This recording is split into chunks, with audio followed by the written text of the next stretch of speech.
Billionaire promises 10 million in French to humiliate the maid's 8-year-old daughter until she replies fluently in French, leaving everyone shocked. Before we start, let's create a wave of positivity. If you'd like, share a word that describes how you're feeling today. Please like this video and follow our channel if you want to be part of our community. $10 million if anyone at this table can make this little girl say a single word in French. The crystal chandelier light flickered across William Sterling's smug face as he gestured toward 8-year-old Emma Wilson, who stood frozen beside her mother, Janet, the housekeeper. 30 pairs of eyes turned to stare at the child in her simple blue dress, utterly out of place among Newport's elite, gathered for the Sterling's annual charity gala. Monsieur Sterling offers quite the incentive, non? François Dubois, the French ambassador, commented with a raised eyebrow, though perhaps inappropriate to place a child in such a position. William's laughter echoed through the vast dining room of his clifftop mansion. My dear François, I'm merely making a point about the importance of proper education, something clearly lacking in certain circles.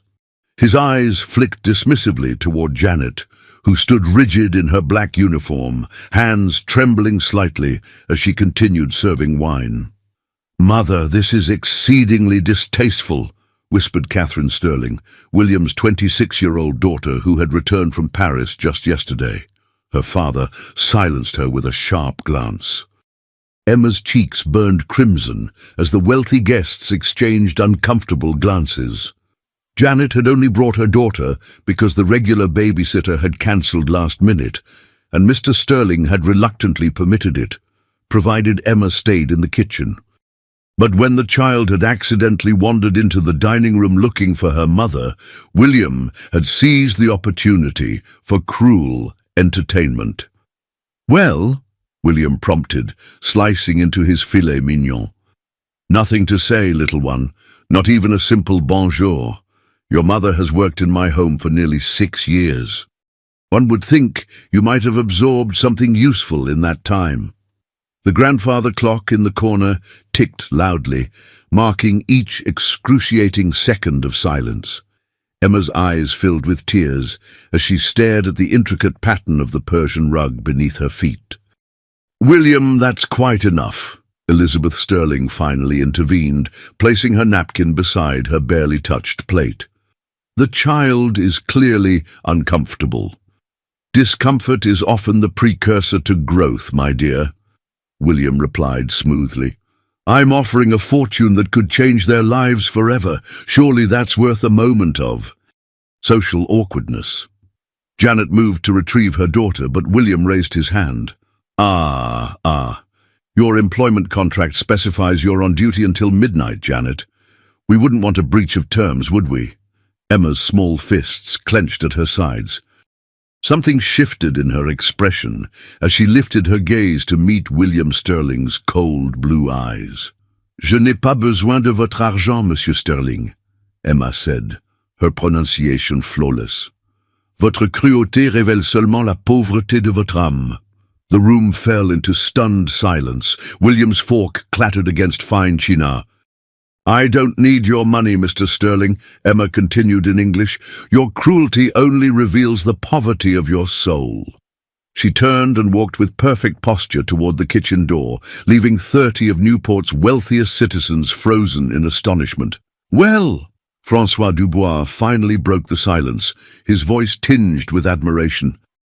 It appears you owe this child $10 million, William. 3 days had passed since the dinner party, and Janet Wilson hadn't slept more than 2 hours each night. Her modest apartment above Mrs. Henderson's garage in the less fashionable part of Newport felt suffocating as she paced the worn carpet. Mom, you're making me dizzy, Emma said, looking up from her book. Mr. Sterling isn't going to give us the money. You know that, right? Janet sank onto their threadbare couch. How did you do it, Emma? Where did you learn to speak French like that? Emma shrugged, avoiding her mother's gaze. Books, videos. I listened to people. That wasn't just phrases, sweetheart. You spoke in perfect sentences, with an accent François Dubois himself complimented. A knock at the door interrupted them. Janet's heart thundered in her chest as she peered through the peephole. Her breath caught. "It's Catherine Sterling," she whispered to Emma. When Janet opened the door, Catherine stood there in casual designer clothes that probably cost more than 3 months of Janet's salary. "May I come in?" she asked, uncharacteristically hesitant. Janet nodded, acutely aware of their modest surroundings, as Catherine entered. "Emma," Catherine smiled warmly at the girl. "I wanted to personally apologize for my father's behavior. It was unforgivable." "Is he going to fire my mom?" Emma asked directly. Catherine blinked, taken aback by the child's forthrightness. "No, in fact, that's partly why I'm here." She placed an envelope on the coffee table. "This isn't 10 million. But it's a check for $50,000 from my personal account." Janet gasped. "Miss Sterling, we can't possibly—" "Please," Catherine raised her hand. "Call me Catherine, and yes, you can accept it. Consider it compensation for years of difficult working conditions." She turned to Emma. "But I'm more interested in how you learned to speak French so beautifully." Emma hesitated, then retrieved a worn library card from her pocket. "The Newport Public Library has a language section. Mrs. Patterson, the librarian, lets me use the computers for the online courses. Every Tuesday and Thursday after school," Janet added, pieces finally falling into place. "Emma said she was doing homework with friends." "I was doing homework," Emma protested. "Just different homework." Catherine studied the child with newfound respect. "My father built his empire starting with nothing. He forgets that sometimes." She leaned forward. "Emma, I run the Sterling Educational Foundation. We offer scholarships to exceptional students. Would you be interested?" Emma's eyes widened, but then narrowed suspiciously. "Is this because you feel sorry for me?" Catherine laughed, a genuine sound rarely heard in the Sterling mansion. "No. It's because we look for precisely your kind of intelligence and determination, but there's something else you should know." Her expression grew serious. "My father isn't done with this situation. He doesn't like to lose." "What does that mean?" Janet asked, her momentary relief evaporating. "It means," Catherine replied carefully, "that while I've convinced him not to fire you, he's become obsessed with proving Emma's French abilities were somehow a fluke. He's talking about a proper examination at his upcoming business gala next month." Emma's small face hardened with determination. "Let him try." William Sterling's office overlooked the Atlantic Ocean, waves crashing against the cliffs below his Newport estate. He swirled 18-year-old scotch in a crystal tumbler as thunder rumbled in the distance. "Explain to me again how an 8-year-old housemaid's daughter speaks fluent French," he demanded, not bothering to look at Lawrence Peters, his head of security. Peters shifted uncomfortably. "The preliminary background check shows Janet Wilson studied at Rhode Island College before dropping out when she became pregnant.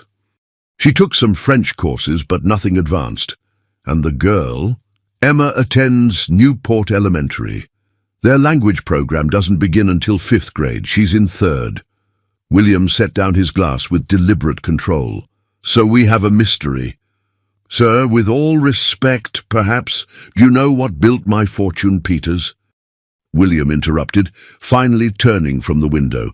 Recognizing patterns others miss. "There's something here that doesn't add up." His intercom buzzed. "Mr. Sterling, your 4 o'clock is here. Send him in." The door opened to reveal James Morgan, principal of Newport Elementary School, clutching his briefcase nervously. "Mr. Morgan, thank you for coming on such short notice." William gestured to a chair. "Please." "An honor, Mr. Sterling," Morgan replied, his eyes darting around the opulent office. "Though I'm not entirely clear on why you requested this meeting." William smiled thinly. "I'm considering a substantial donation to your school's language program. But first, I'd like to discuss one of your students, Emma Wilson." Morgan's expression shifted almost imperceptibly. Emma? Remarkable child, exceptional test scores across all subjects. Tell me about her language abilities. Morgan hesitated. Well, she's not in our formal language program yet, but... He paused, choosing his words carefully. There was an incident last year.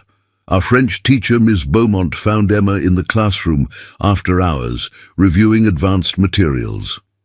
William leaned forward. And? Miss Beaumont was impressed enough to mention it to me. She said Emma had pronunciation skills that surpassed many of her 8th grade students. Did you follow up on this information? We considered advancing her, but our district policies... Morgan trailed off under William's intense stare. Policies, William repeated with contempt. The refuge of the unimaginative. Morgan flushed. Mr. Sterling, may I ask what your interest is in this particular student? William ignored the question. I'm hosting a business event next month, European investors, primarily French. I want Emma Wilson present. I'm afraid that would require her mother's permission. Of course, William smiled coldly. Janet Wilson works for me. I'm confident we can come to an arrangement. After Morgan left, William returned to the window. The storm had intensified, lightning illuminating the churning ocean below. Miriam, he called to his assistant through the intercom, get me everything on Janet Wilson's background, college transcripts, previous employment, family connections, everything. In the kitchen downstairs, Janet tensed as she overheard the command through the service intercom that had accidentally been left on. She quickly finished polishing the silver, her mind racing. The Wilsons had secrets, ones they'd carefully guarded for years, secrets that could unravel everything if William Sterling started digging too deeply. That evening, in their small apartment, Janet pulled a dusty box from beneath her bed. Inside lay a faded photograph. Janet as a young woman standing beside an elegantly dressed older couple in front of the Eiffel Tower. Written on the back in flowing script, À notre chère Jeannette avec tout notre amour, grand-mère et grand-père Dupont, Mom.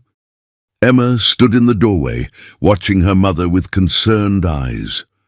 Are we in trouble? Janet carefully returned the photo to the box. No, sweetheart. But I think it's time I told you the whole truth about our family. Oin. The Newport Public Library stood 3 blocks from the ocean, a century-old building with marble columns and worn wooden floors that creaked beneath Emma's sneakers. She navigated familiar paths through towering bookshelves to the language section in the back corner, her sanctuary for the past 2 years. Emma Wilson. Just the young scholar I was hoping to see today. Mrs. Patterson called softly, her silver hair gleaming under the reading lamps as she reshelved books. Hi, Mrs. Patterson, Emma smiled, dropping her backpack beside her usual study carrel. Do you have that French poetry book you mentioned? The elderly librarian's eyes twinkled. Indeed I do. But first, tell me about this rumor I'm hearing all over town. Something about you giving William Sterling quite the linguistic surprise. Emma ducked her head. It wasn't supposed to happen like that. The best moments rarely happen as planned, Mrs. Patterson replied, patting Emma's shoulder. I've been watching you devour those language materials for years. It was only a matter of time before someone else noticed your gift. Mr. Sterling thinks I cheated somehow. Mom says he's investigating us. Mrs. Patterson's expression hardened. That man, always believing there must be some angle, some trick. She sighed. Emma, there's something I should have told you earlier. Your mother asked me not to, but circumstances have changed. She led Emma to the library's small office and closed the door. From a filing cabinet, she retrieved a folder labeled Wilson Language Program. Your mother came to me when you were 6, Emma. She explained your unusual aptitude for languages and asked if I could help coordinate special studies. She didn't have the resources for private tutoring, but she recognized your extraordinary abilities. Emma frowned. But Mom always acted surprised about my French. She knew you were studying languages. She didn't know how advanced you'd become specifically in French. You exceeded everyone's expectations. Mrs. Patterson smiled sadly. Janet wanted you to have opportunities she never finished pursuing. What do you mean? Mrs. Patterson hesitated. That's your mother's story to tell. But I will say this, there's more to Janet Wilson than being a housekeeper. The library door chimed. Through the office window, Emma spotted Lawrence Peters, William Sterling's security chief, speaking with the front desk librarian. They're looking for me, Emma whispered. Mrs. Patterson quickly slid the folder into her desk drawer. Use the back exit. I'll tell them you already left. Emma hesitated. I'm tired of hiding, Mrs. Patterson. Sometimes discretion isn't hiding. It's strategic retreat. The librarian pressed the French poetry book into Emma's hands. Baudelaire, for when you're ready. As Emma slipped out the rear door, she nearly collided with a tall man in an expensive suit. Careful there, young lady, he said, steadying her. Emma looked up into kind eyes behind stylish glasses. Sorry, sir. No harm done. He studied her curiously. You're Emma Wilson, aren't you? Emma tensed. How do you know my name? I'm Thomas Green, he replied with a warm smile, and I've been hoping to meet the girl who finally put William Sterling in his place. Janet Wilson arrived at the Sterling mansion at precisely 6:30 a.m., as she had nearly every weekday for the past 6 years. The morning routine never varied. Prepare coffee for Mr. Sterling, set breakfast for Mrs. Sterling, who barely touched it, and begin the endless cycle of cleaning that kept the 15,000-square-foot mansion immaculate. Today, however, Elizabeth Sterling was already in the kitchen, still wearing her silk robe, her usually perfect blonde hair disheveled. Janet, she said, startling the housekeeper, I need to speak with you. Janet set down her purse, heart racing. Of course, Mrs. Sterling.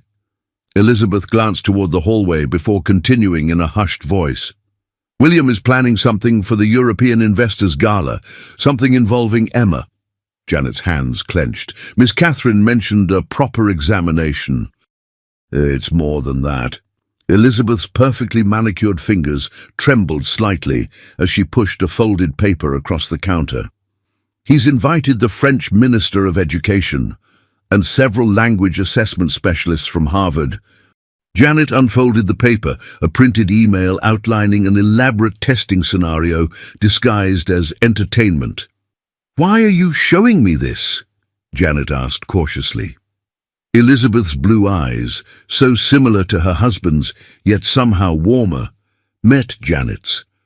Because I remember what it was like to be judged by impossible standards. Before I married William, I was just a salesgirl from Pawtucket. This revelation stunned Janet. Newport gossip had always placed Elizabeth's origins in Boston's elite society. William repackaged me, Elizabeth continued bitterly. New accent, new wardrobe, new history. It was the price of admission to his world. She straightened, composure returning. Your daughter embarrassed him. He won't forget that. Emma just answered him in French. She didn't mean to.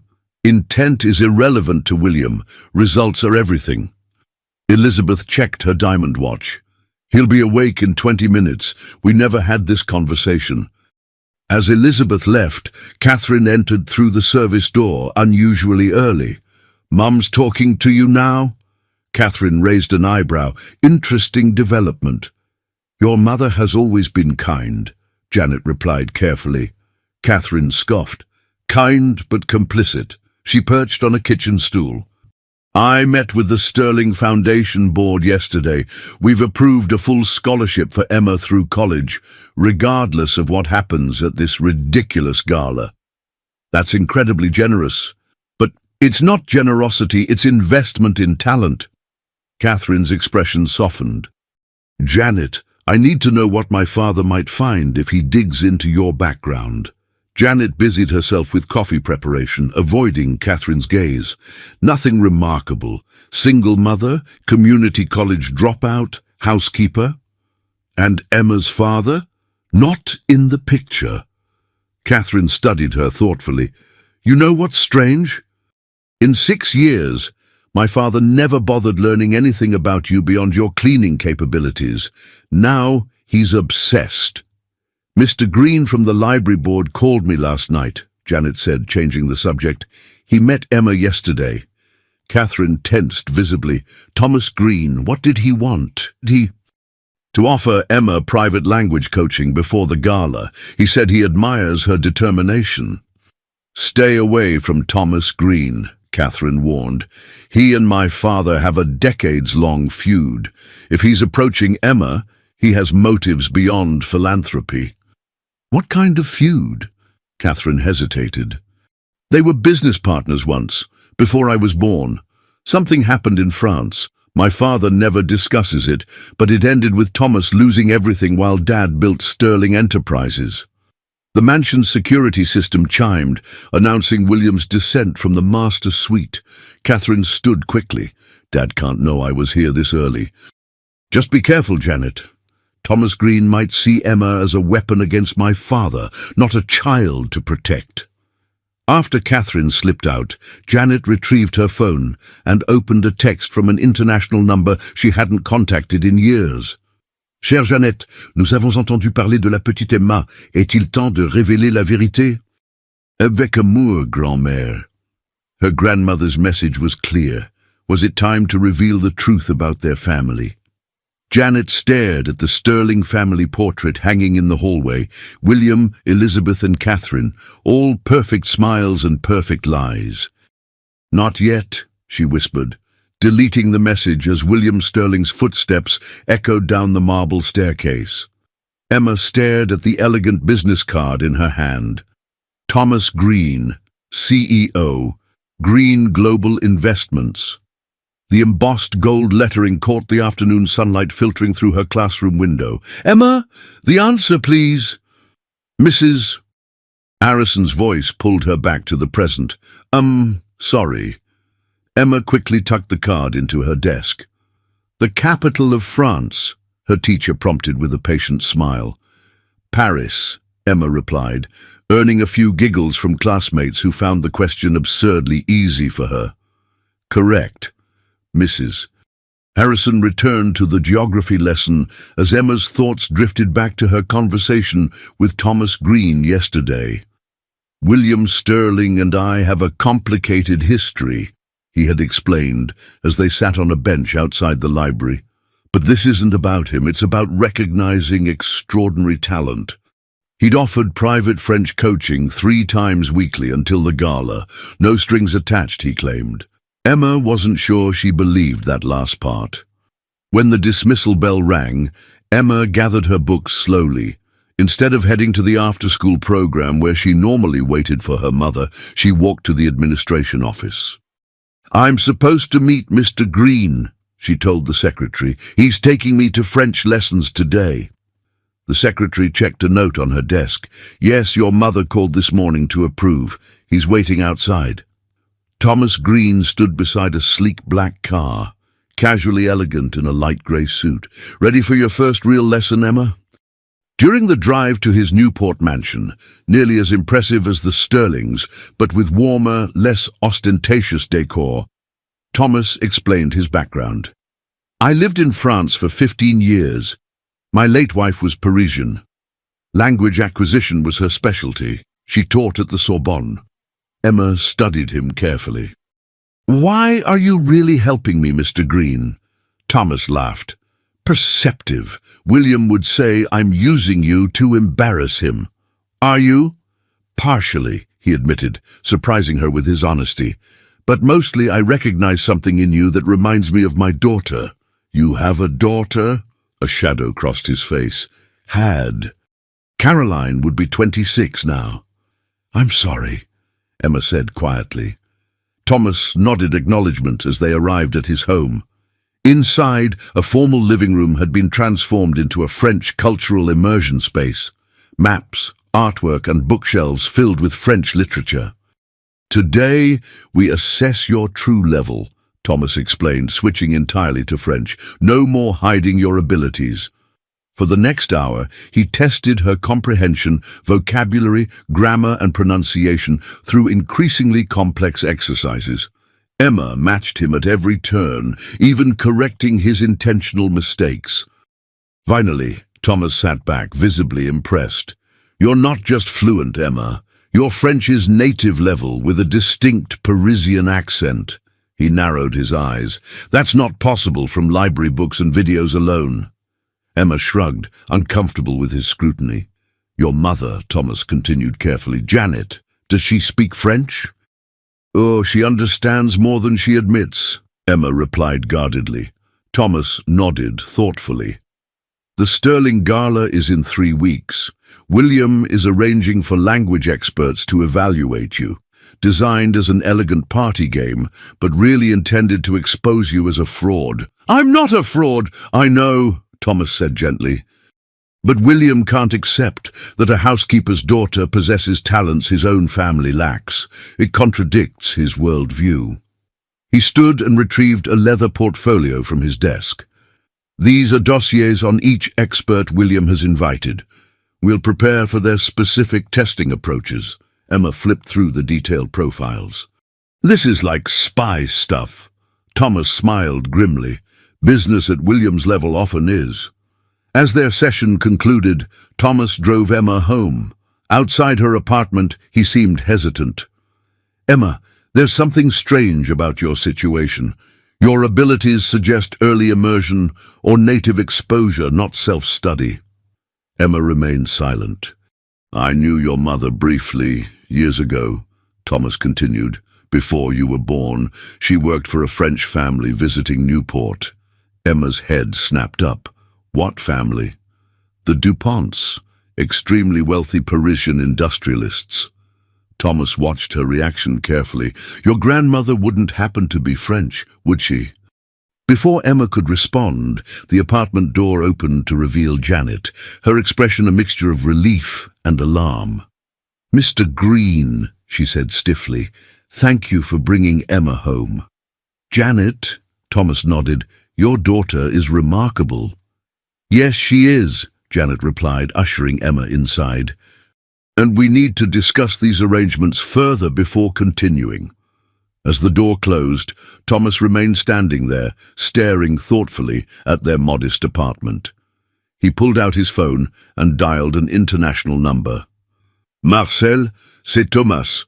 J'ai besoin d'informations sur la famille Dupont de Paris, particulièrement concernant une Américaine nommée Janet Wilson."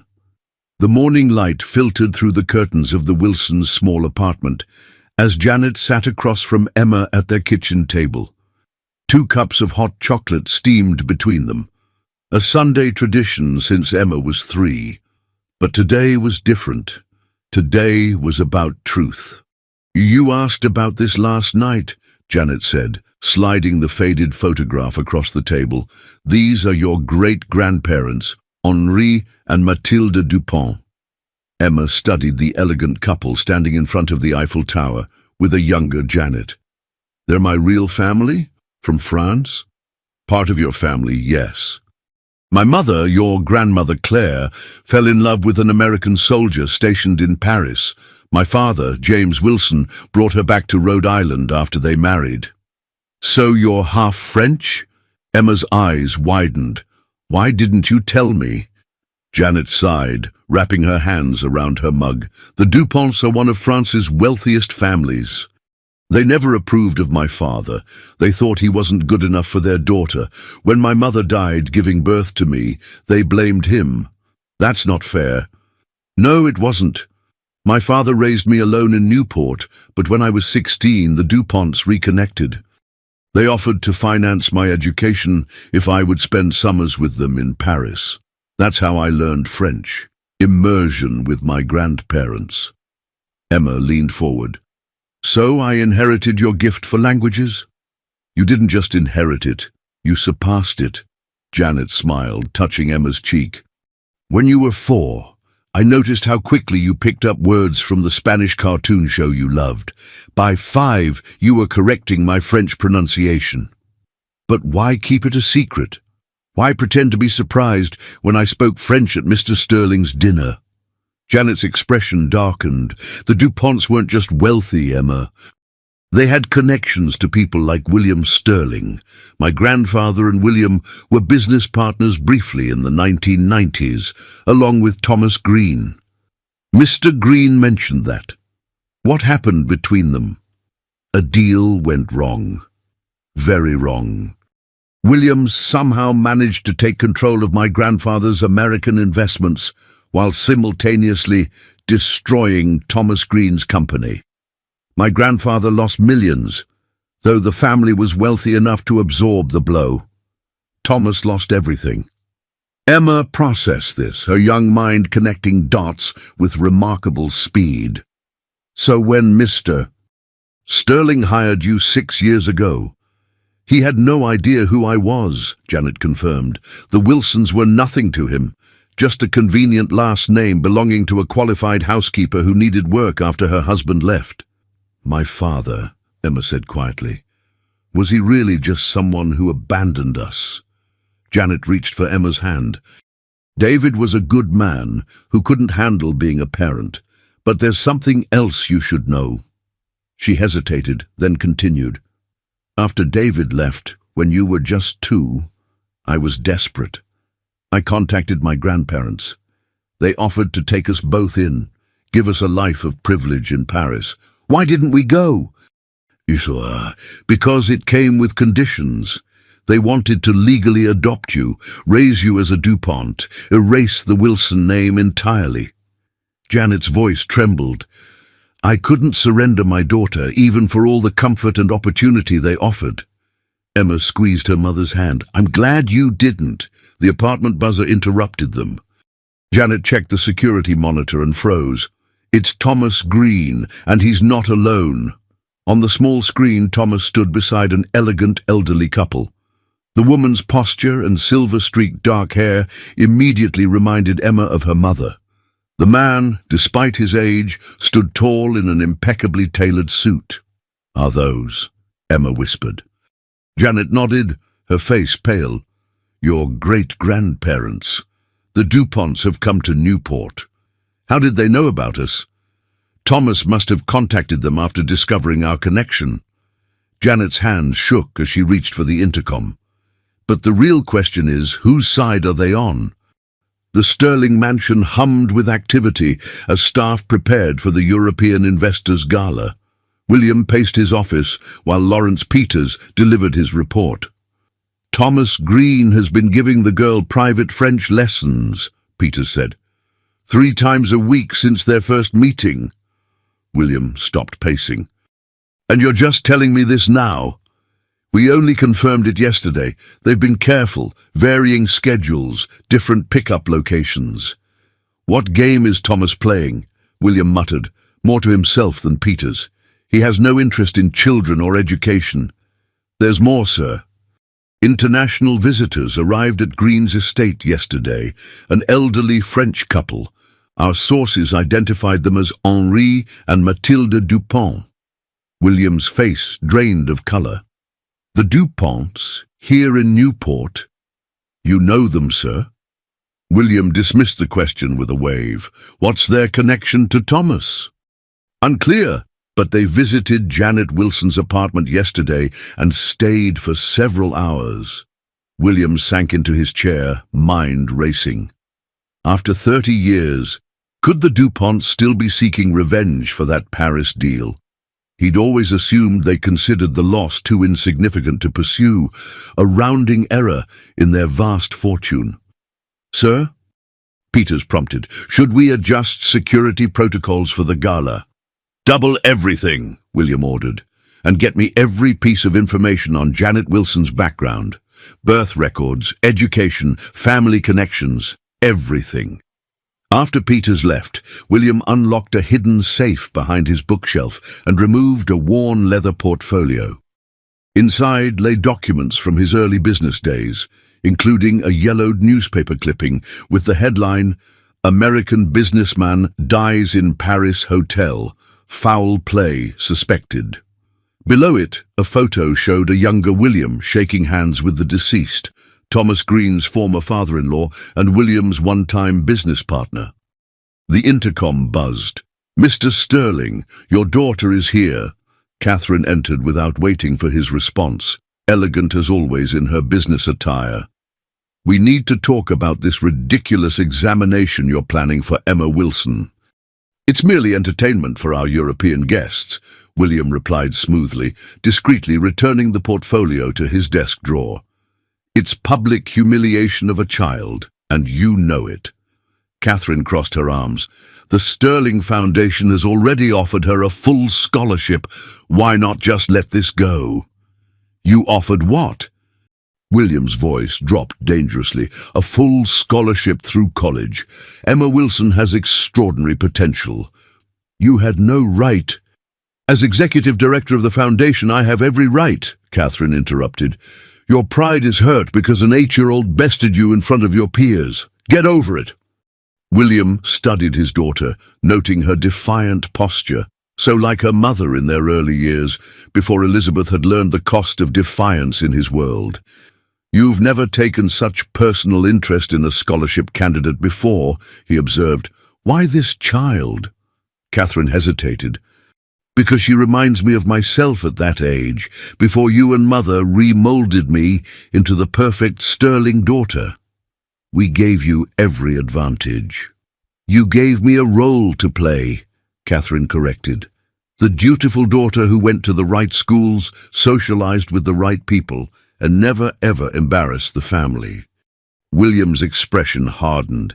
"And in exchange, you have wealth, influence, and opportunities most people can only dream of." "At what cost?" Catherine sighed, suddenly looking tired. "I met the DuPonts yesterday." William stiffened. "What did they tell you?" "Nothing yet, but they've requested a meeting with me tomorrow." She narrowed her eyes. "What aren't you telling me about your history with them? Business dealings from before you were born, nothing relevant to the present." "Then why did you look like you'd seen a ghost when I mentioned their name?"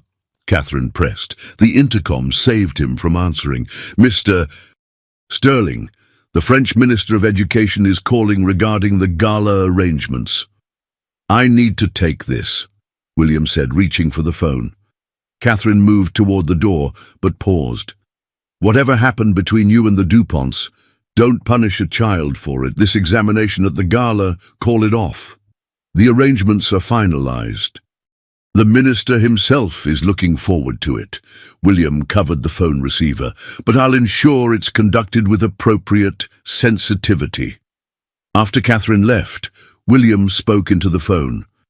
"Minister Pelletier, thank you for calling. Yes, about the young prodigy I mentioned. I'm particularly interested in your most rigorous assessment methods. We want to leave no doubt about the authenticity of her abilities." Meanwhile, in Thomas Green's study, Emma sat between her great-grandparents, conversing fluently in French as Thomas observed with satisfaction.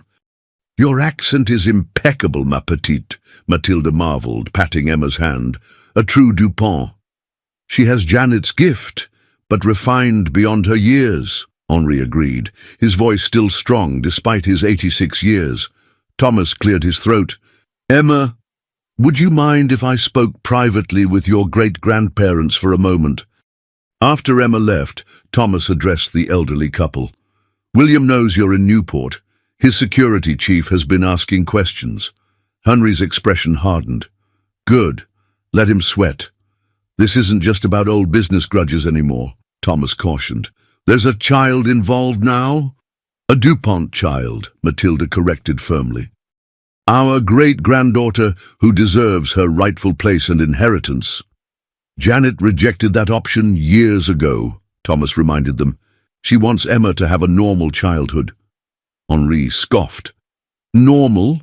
Daughter of a housekeeper living above a garage, when she could be educated at the finest schools in Europe?" "That's not our decision to make," Thomas said quietly. "But exposing William's past actions, that's different. He's planning to publicly humiliate an 8-year-old girl to satisfy his ego. I think we can all agree that deserves a response." Mathilde reached for her husband's hand. "What do you propose, Thomas?" Something William Sterling will never expect, Thomas smiled. The truth. Absolutely not. Janet paced Thomas Green's living room, where they had gathered for an emergency meeting. You cannot reveal Emma's connection to the Dupont family at the gala.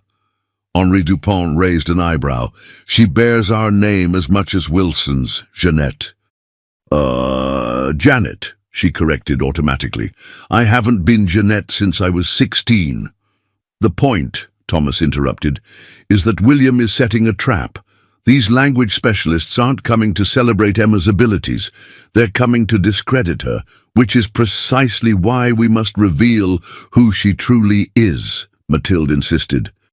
No one would dare question the linguistic abilities of a Dupont heir. Emma sat quietly on the window seat, watching the adults debate her future. Tomorrow night's gala loomed less than 24 hours away. May I say something? She finally asked. Her voice small but determined. The adults fell silent, turning toward her. I don't want to be a Dupont or a Wilson tomorrow night. I just want to be Emma. She looked at each of them in turn. I've been practicing with Mr. Green. I can pass their tests without using my family name as a shield. Janet crossed to her daughter, kneeling beside the window seat. Sweetheart, these experts are being brought in specifically to try to make you fail. Then I won't fail, Emma said simply. Thomas exchanged glances with the Duponts. The child has spirit. Dupont spirit. Henri nodded approvingly. A knock at the door interrupted them. Thomas's housekeeper appeared. Miss Sterling is here to see you, sir. Catherine entered, elegant in a casual sweater and slacks, looking momentarily taken aback by the assembled group. I'm sorry, I didn't realize you had company. Catherine, Thomas greeted her. Perfect timing. We were just discussing tomorrow's gala. Catherine's eyes darted from Janet to Emma, then lingered on the elderly French couple. Mr. and Mrs. Dupont, I presume. I'm Catherine Sterling. We know who you are. Henri replied coolly. Your foundation's scholarship offer to our great-granddaughter was generous.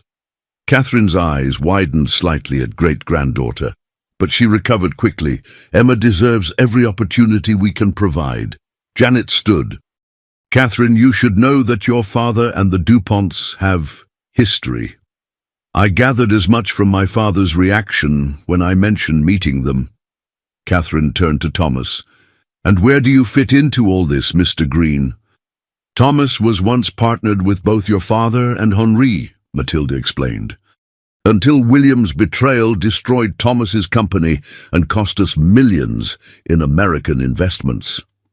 Catherine processed this, her expression carefully neutral. And now you're all using an 8-year-old girl to settle decades-old scores. That's not fair, Janet protested. Isn't it? Catherine challenged.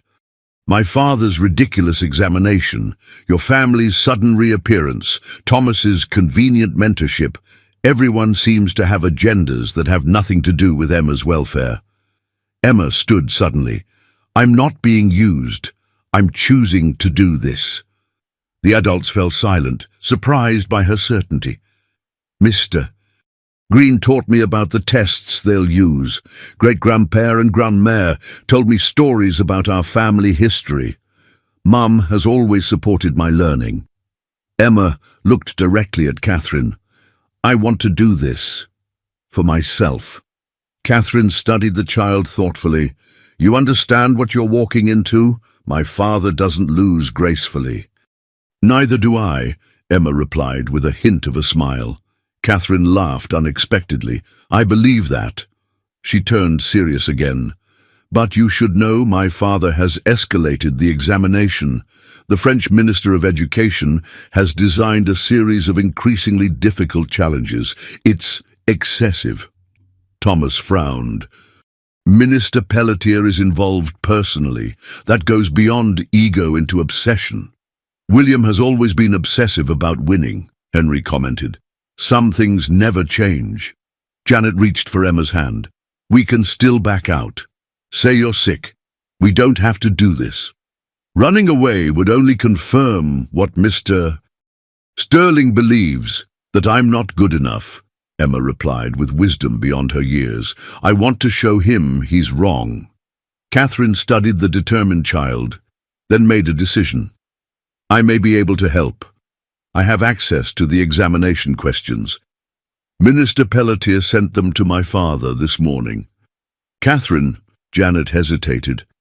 That would be the bare minimum to level an uneven playing field, Catherine finished. My father has stacked every card against Emma. This merely gives her a fighting chance.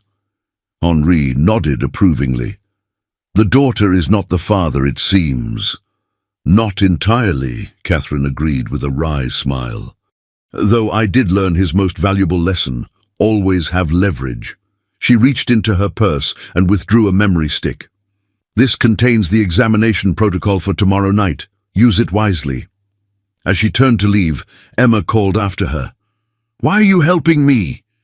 Catherine paused at the door.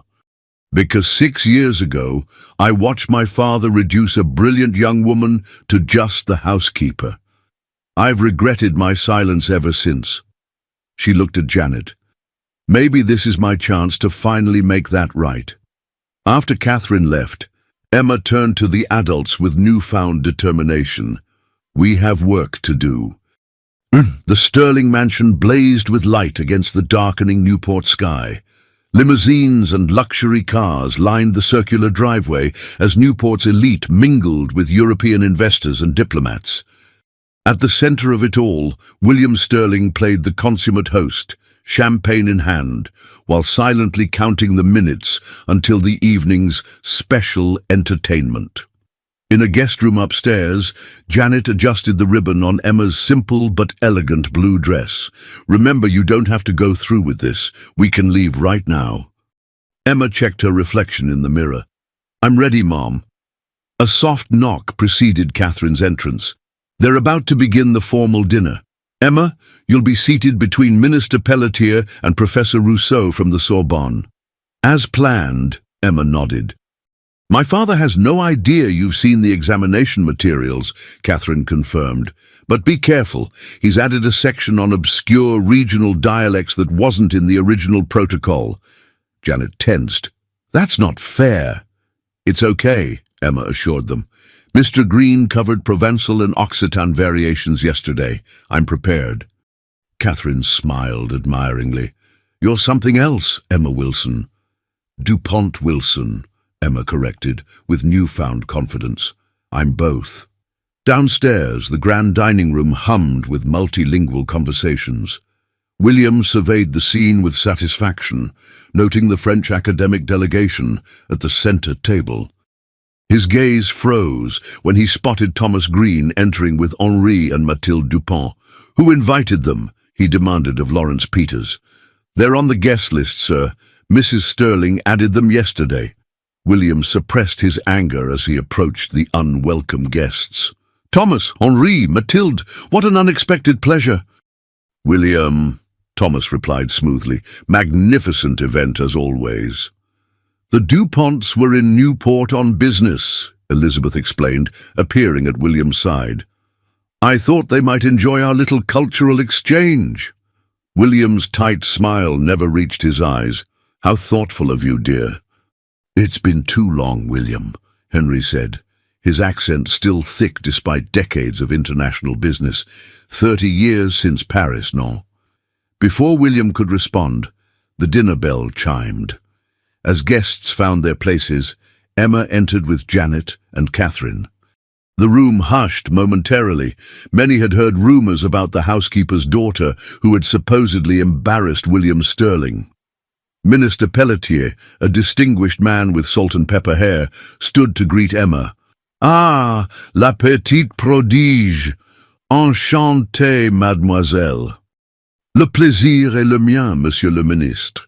Emma replied flawlessly, executing a small curtsy that delighted the French delegation. Throughout the elaborate 7-course meal, Emma conversed easily in French with the academics surrounding her. William watched from the head table, his expression darkening as she fielded increasingly complex questions without hesitation. Your protégé is remarkable, François Dubois commented beside him. a natural diplomat in the making.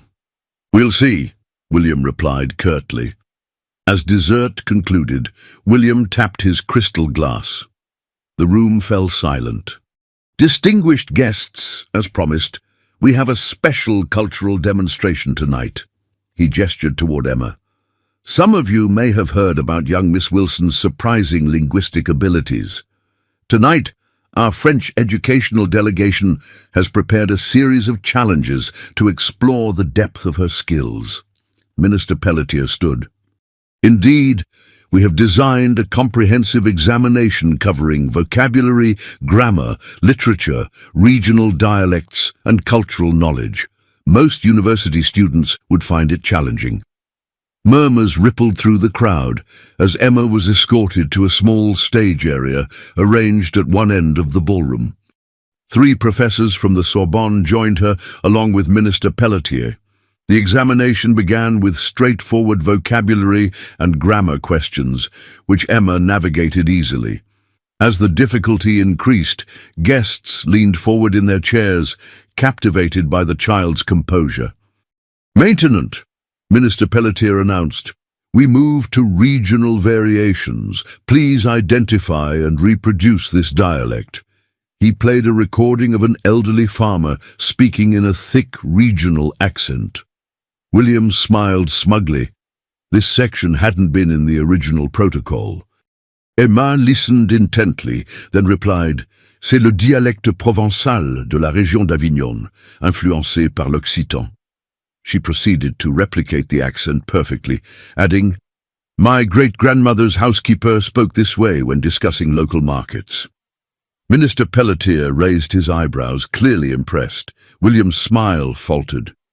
For the next 30 minutes, Emma handled every challenge flawlessly, discussing French literature, explaining cultural nuances, even identifying obscure idiomatic expressions.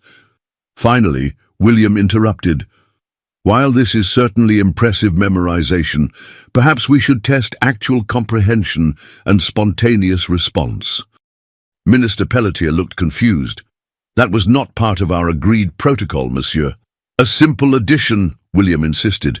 "Surely if Miss Wilson is truly fluent, she can handle an unrehearsed conversation about her own background." The room tensed. Janet half rose from her seat, but Catherine placed a restraining hand on her arm. "Bien sûr," Emma agreed calmly. "What would you like to know, Mr. Sterling?" William switched to rapid, complex French. "Tell us, how does a housekeeper's daughter acquire such perfect French? Who taught you? What's the real story behind this remarkable talent?" The challenge hung in the air. This was William's trap: force Emma to either admit to coaching or fabricate an implausible explanation. Emma took a deep breath and replied in equally perfect French. "The truth, Mr. Sterling? I learned from my mother, who learned from her mother, who was born Claire Dupont in Paris." A collective gasp swept through the room. Henri and Mathilde Dupont stood, drawing all eyes. "My great-grandparents," Emma continued, gesturing toward them, "have helped preserve our family's language and heritage, even though we've lived modestly in America." William's face drained of color as Emma continued, her voice growing stronger. "You see, Mr. Sterling, not all wealth is displayed in mansions and galas. Some of us inherit gifts that can't be bought or sold, like language, resilience, and dignity." For the first time in living memory, William Sterling was rendered completely speechless. The Sterling Mansion ballroom had fallen into stunned silence. William gripped the edge of the head table, knuckles white, as the implications of Emma's revelation cascaded through his mind. Janet Wilson wasn't just a housekeeper. She was Janet Dupont Wilson, granddaughter of Henri Dupont, his former business partner and victim. Minister Pelletier broke the silence, applauding enthusiastically. "Magnifique! Not only exceptional language skills, but also such poise under pressure." The room erupted in applause. Guests surrounded Emma, offering congratulations in multiple languages. The French academics declared the examination concluded with highest honors. William retreated to his study, Elizabeth following close behind. Once the door closed, he rounded on her. "You knew. You invited the DuPonts deliberately." "I knew Janet was more than she seemed," Elizabeth admitted. "But the DuPont connection, that was a surprise even to me." "Thomas Green orchestrated this entire humiliation," William fumed, pouring himself a generous scotch. 30 years of buried history, and he uses a child to resurrect it. "The child you were planning to publicly embarrass," Elizabeth reminded him pointedly. "What did you expect, William? That everyone would stand by while you bullied an 8-year-old girl? This isn't about the girl." William slammed his glass down. "It's about the past. Harris, 1995, the DuPont merger. The deal that launched Sterling Enterprises," Elizabeth nodded. "Your first major acquisition." William laughed bitterly. "Acquisition? That's the sanitized version we've told for years." He collapsed into his leather chair. "Henri trusted me with his American expansion. Thomas and I were equal partners managing his investment. And then Thomas's father-in-law died unexpectedly," Elizabeth finished. "I remember the headlines. What the headlines didn't report was that I had leveraged information from both sides to position myself as the sole survivor when it all collapsed." William stared into his drink. "Thomas lost everything. Henri lost millions. I emerged with controlling interest in what became Sterling Enterprises. And now their families have converged in our home," Elizabeth said quietly, "with Janet having worked for you for 6 years without you ever realizing who she was." A knock interrupted them. Catherine entered without waiting for permission, her expression controlled, but anger simmering beneath the surface. "Congratulations, Father. You've managed to make yourself the villain in a story that will be circulating through Newport society for decades." "Catherine, I knew you could be cold," she continued, "but trying to humiliate a child, that crosses a line even for you." "I didn't know who she was," William defended. "That makes it worse," Catherine exclaimed. "You were willing to crush an anonymous child simply because she embarrassed you once. At least if you'd known she was a DuPont, your cruelty would have had some twisted historical justification." Elizabeth placed a warning hand on Catherine's arm. "Your father recognizes his mistake." "Does he?" Catherine challenged. "Because right now there's a brilliant young girl receiving job offers from the French cultural attaché and university scholarship inquiries from Harvard and Princeton. Meanwhile, the business associates you were trying to impress are wondering what kind of man targets a child." William stood abruptly. "Where is Janet Wilson now?" "DuPont Wilson," Catherine corrected, "and she's in the conservatory with her daughter and grandparents, fielding congratulations from your European investors." William straightened his tie. "Then I believe it's time I paid my respects to the DuPont family." "William," Elizabeth cautioned, "think carefully about what you're going to do." "For once, my dear, I intend to do exactly that." In the conservatory, Emma sat beside her great-grandparents while Janet stood nearby, watching her daughter with a mixture of pride and concern. Thomas Green approached with champagne for the adults and sparkling cider for Emma. "To the newest star of Newport society," he toasted, "and the best-kept secret in Sterling Enterprises history." "It wasn't about revenge, Thomas," Janet said quietly. "I needed the job after David left. I had no idea William Sterling was the same man from my grandfather's stories until I'd already been working there for months." "And you stayed?" Thomas asked incredulously. "Single mother, no college degree, excellent salary and benefits," Janet shrugged. "Pride is a luxury when you're raising a child alone." Henri patted Janet's hand. "You could have come to us, Jeanette, and give up my independence, become the charity case granddaughter." Janet shook her head. "I needed to make my own way." "And you have," Matilda said proudly. Though perhaps now you'll reconsider our offer. Emma clearly belongs in an environment that nurtures her exceptional talents." Before Janet could respond, a hush fell over the conservatory. William Sterling stood in the doorway, his expression unreadable. "Mr. Dupont," he said formally. "Mrs. Dupont. Might I have a word?" Henri rose, still straight-backed despite his years. "I believe anything you have to say can be said in front of my family, William." William hesitated, then nodded. "Very well." He turned to Janet. "Ms. Dupont-Wilson, I owe you an apology. 6 years of loyal service, and I never bothered to learn who you truly were." "Would it have mattered?" Janet asked. "Perhaps not initially," William admitted, "but it might have prevented tonight's miscalculation." Emma stood, moving to her mother's side. William's gaze shifted to her. "Young lady, your performance tonight was exceptional. Regardless of family connections, your abilities are extraordinary." "Thank you, Mr. Sterling," Emma replied politely. William turned back to Henri. 30 years is a long time to carry a grudge, Henri." "Not when the betrayal cost so much," Henri replied evenly, "though tonight has provided a certain poetic justice." William nodded. "Indeed. Well played." He reached into his jacket and withdrew a folded document. "Catherine tells me the Sterling Foundation has offered Emma a scholarship. I'd like to supplement that with this." He handed the document to Janet. "A trust fund for Emma's education.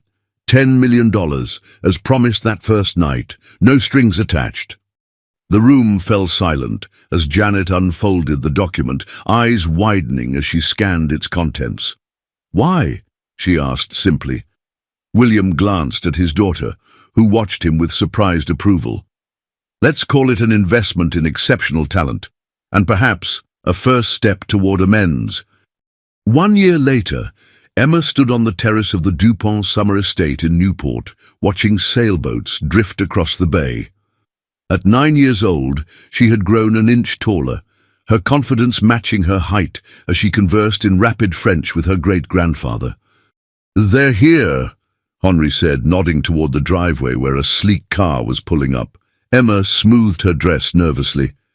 "Do you think they'll like my presentation?" "They'd be fools not to," Henri assured her. "And William Sterling may be many things, but never a fool." Inside, the Grand Salon had been transformed into a showcase for the Emma Wilson Language Institute, the non-profit Emma had conceptualized with her mother's help, funded by William Sterling's $10 million trust. Janet greeted the arriving guests. "Catherine, thank you for coming. Mr. and Mrs. Sterling, welcome to the Dupont estate." William took in the elegant surroundings, so different from his own ostentatious mansion. Quite a change from the apartment above Mrs. Henderson's garage. "We still keep it," Janet replied. "Emma and I split our time between both places. She needs to remember where we started." Elizabeth Sterling admired a family portrait showing 4 generations of Duponts, including Janet and Emma. "Your daughter has accomplished remarkable things this year." "With remarkable support," Janet acknowledged. "The Sterling Foundation's involvement has been instrumental," Catherine beamed. "The foundation merely provided structure. Emma's vision drove everything." Thomas Green entered with Mathilde Dupont. "Our guest of honor is ready to begin whenever you are." The guests gathered in the salon, where Emma stood confidently beside a multimedia presentation. Notable among the attendees were Minister Pelletier, François Dubois, and representatives from 5 international education foundations.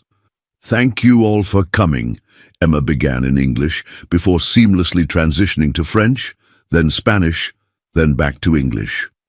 The Emma Wilson Language Institute has a simple mission: to identify children with language aptitude and provide them resources regardless of economic background. For the next 15 minutes, Emma presented the Institute's first-year accomplishments. 27 children from underprivileged backgrounds enrolled in intensive language programs, a digital platform for remote learning, and partnerships with schools in 3 states. Language opened doors for me, Emma concluded. I want to open those same doors for others. Applause filled the room. Minister Pelletier rose first. The French Ministry of Education is prepared to offer full matching funds for the Institute's 2nd year of operations. Other commitments quickly followed. Catherine announced the Sterling Foundation would double its support, while Thomas Green pledged technical resources from his companies. As the reception continued, William found himself alone with Emma on the terrace. Impressive presentation, he said. You've put the money to good use. Did you expect otherwise? Emma asked. William smiled slightly. No, you proved your capabilities quite thoroughly last year. They stood in comfortable silence for a moment before William spoke again. Your mother is an extraordinary woman, to work in my home for years, knowing our history. Mom says holding grudges costs too much, Emma replied. But forgetting would cost even more. Wise beyond her years, like her daughter, William acknowledged. The DuPont intelligence clearly runs strong.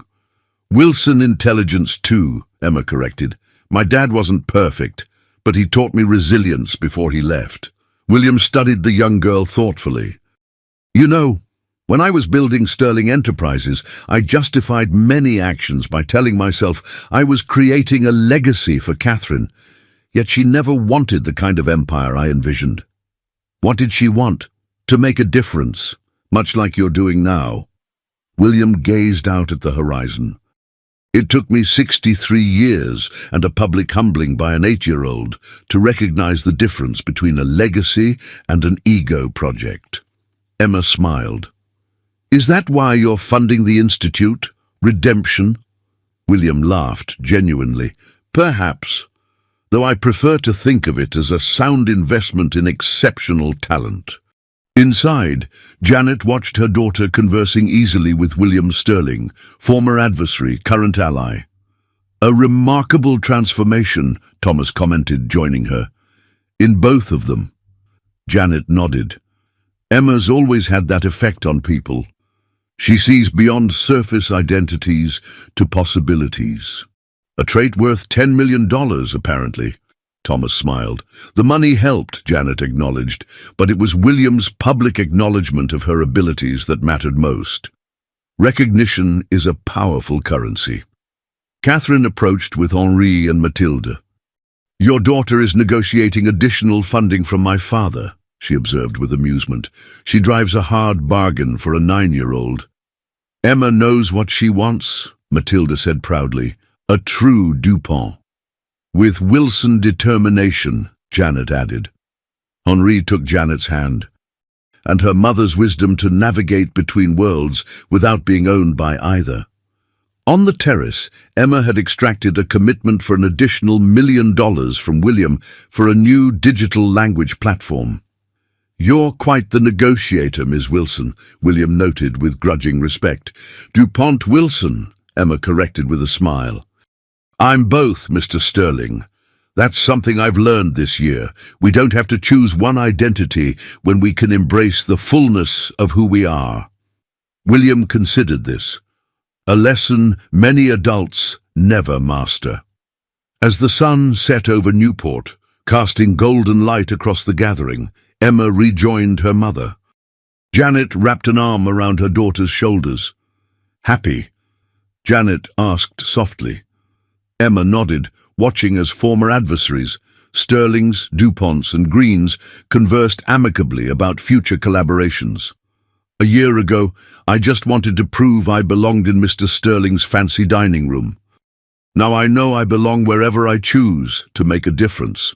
Janet kissed the top of her daughter's head. Language gives voice to who we are, but character determines what we say with that voice. You've found yours. In French and English, Emma grinned. In all the languages of your heritage, Janet corrected. And in the universal language of bringing people together. And as twilight descended, The unlikely alliance of families continued their conversations, united by a child who had turned a moment of cruelty into a catalyst for transformation, proving that the most powerful language of all transcends words, the language of courage, compassion, and possibility.